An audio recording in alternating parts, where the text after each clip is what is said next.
And now it's my honor to give the floor to Mr. Ghosn. Thank you. Good evening.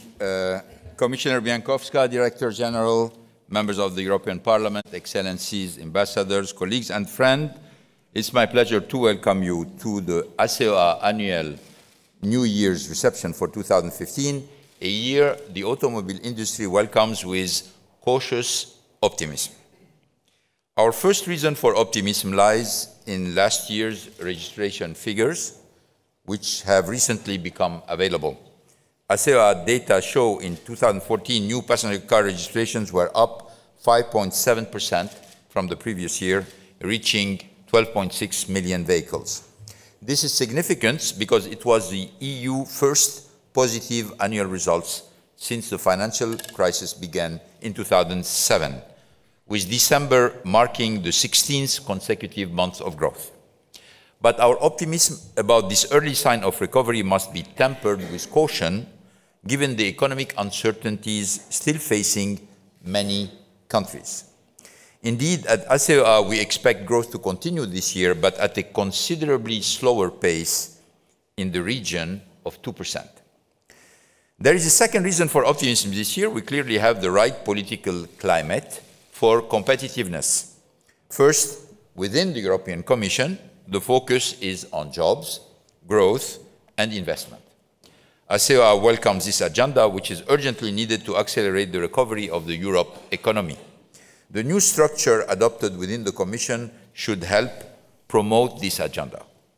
Second, within the European Council, a priority is to reinforce the global attractiveness of the European Union as a place to innovate, invest, produce, by building a strong and competitive industrial base. Third, the top pillar of the Latvian presidency of the EU is entitled Competitive Europe. Its goal is to generate jobs and economic growth within the EU. Again, our optimism comes with a note of caution, as these declarations and initiatives have to be backed by concrete actions appropriate for each industry sector. ACEA believes much stronger sector-focused competitiveness strategies will be needed to make a real difference, and the automotive industry is ready to act as a pilot sector for this focused policy approach. So how can we build upon the fresh growth in our automobile market? How can we support the political agenda for jobs, growth, and investments? By focusing on innovation, smart regulation, and trade. Let's mention first innovation. Our industry is committed to continue its focus on innovation with a view to developing vehicles that are cleaner, safer, and smarter.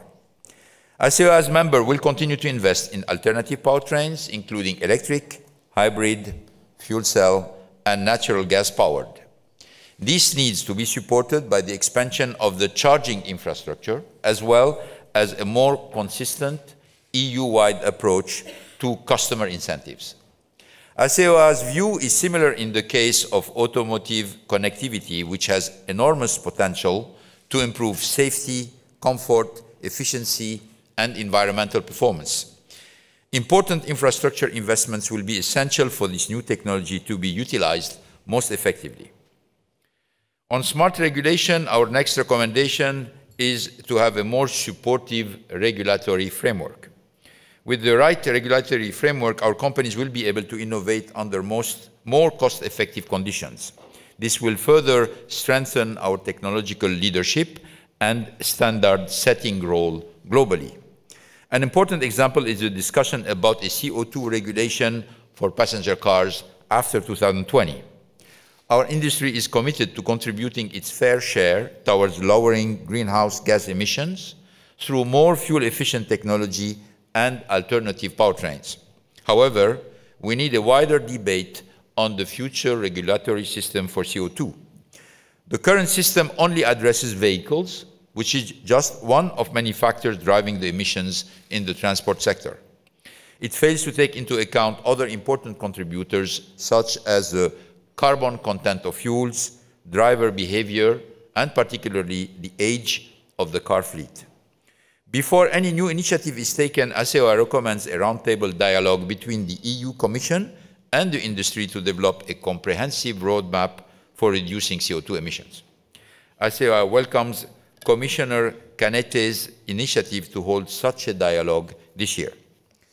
The industry is also contributing actively to the Commission effort to adopt new test cycles on emission through both the World Light Duty Test procedure and the real driving emissions process.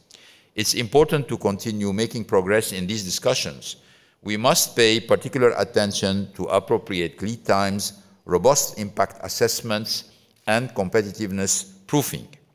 In addition, we must ensure the right balance between cost burdens and anticipated environmental results. On trade, we recommend fostering growth through international trade. Trade liberalization can significantly contribute to growth. We support trade agreements that create a level playing field. We particularly welcome agreements that ensure fair and ambitious trade liberalization in major emerging economies.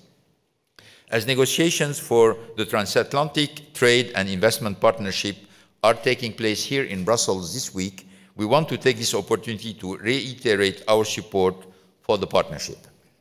ACEA and the two American automobile associations present here this evening, AAPC and the Auto Alliance, have been actively working with negotiators on both sides of the Atlantic, voicing a common position for the transatlantic automobile industry.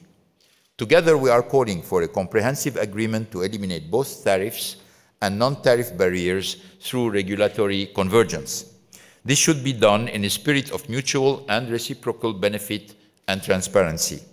We believe this can happen without lowering the high safety and environmental standards we have in the United States and in the European Union. Also, ACEA will continue to be involved in the negotiation of the EU-Japan Free Trade Agreement. In conclusion, there is a lot at stake for our industry in all these discussions. An industry that represents 12.7 million jobs in Europe, 32 billion euro in annual R&D investments, 95 billion euro in net exports. We are focused on innovation, smarter regulation, and trade. We hope that these themes will steer the discussions at the European Council on Industrial Competitiveness next month. To that end, the ACEA will continue to engage constructively with Europe's policymakers. If the potential of all these areas is fully realized, 2015 will be a year in which optimism wins out over caution. Now, I would like particularly to thank Commissioner Bieńkowska to be here tonight, responding after a very long day to our invitation, particularly that this is a very special day for her. Our Secret Service informed us that this is her birthday. So particularly, thank you very much.